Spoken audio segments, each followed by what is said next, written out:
মানিকগঞ্জের ঘিওর উপজেলার কুস্তা পূর্বপাড়ায় ইছামতি নদীর বুকে দাঁড়িয়ে আছে জরাজীর্ণ এই সেতু। ১৮ লাখ টাকা ব্যয়ে ২০০২ সালে স্থানীয় সরকার প্রকৌশল অধিদপ্তর এলজিডি নির্মাণ করে সেতুটি। তবে নির্মাণের কিছুদিনের মধ্যেই নদী ভাঙন আর বর্ষার পানির তোড়ে সেতুর এক পাশ নদীগর্ভে বিলীন হয়ে যায়। সেতুর ১/৩ ভাঙাচোরা অবস্থায় টিকে থাকলেও স্থানীয়রা বাঁশ দিয়ে সাঁকো তৈরি করে যাতায়াত করছেন।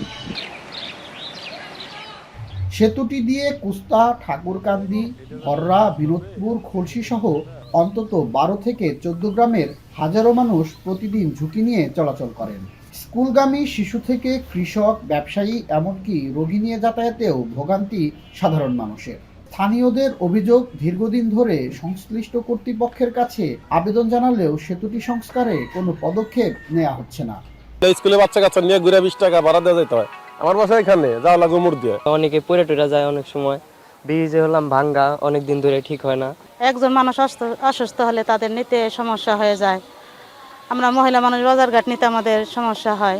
বৃষ্টির দিনে আরো পিচ্ছিল হয়ে যায় বাসগুলা, আরো অনেকেরই পা পিছলে যায়। পুকুর বাড়ি যাইতেছিলাম, এই ভাঙ্গা ব্রিজ দিয়ে নড়তেছে দেখা যাইতে পারলাম না, অর্ধেক রাস্তা থেকে ঘুরে আসলাম। ব্রিজটা মেলা বছর ধরে আর কি ভাঙ্গা গেছে, তাই এটা সারার কোনো এখনো কেউ সারার আগ্রহ নাই আর কি। ব্রিজটা খারাপ হওয়ার কারণে আমাদের অত্যন্ত দুর্ভোগ পোহাইতে হয়, বিশেষ করে বাচ্চারা এখান থেকে যাতায়াত করতে পারে না, স্কুলে যাইতে পারে না। গ্রামবাসীর পক্ষ থেকে আমি মনে করি যে এই ব্রিজটা যদি হয় তাহলে এই এলাকার দুর্ভোগ ঘুচে যাবে আর কি। ৫ বছর আগে সেতু পুনর্নির্মাণের প্রস্তাব হলেও অ্যাপ্রোচের অভাবে কাজ হয়নি।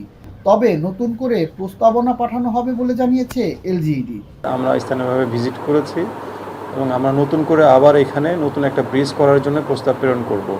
আপাতত যাতে স্টুডেন্ট বা স্থানীয় জনগণ যাতায়াত করতে পারে, আমরা হয়তো উপজেলা পর্যায়ে লোকালি ওই বাঁশের সাঁকোটা রিপেয়ার করে দেওয়ার জন্য আমরা একটা কাজ হাতে নিব।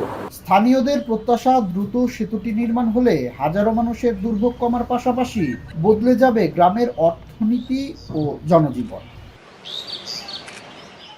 আসাদ জামান, এখন মানিকগঞ্জ।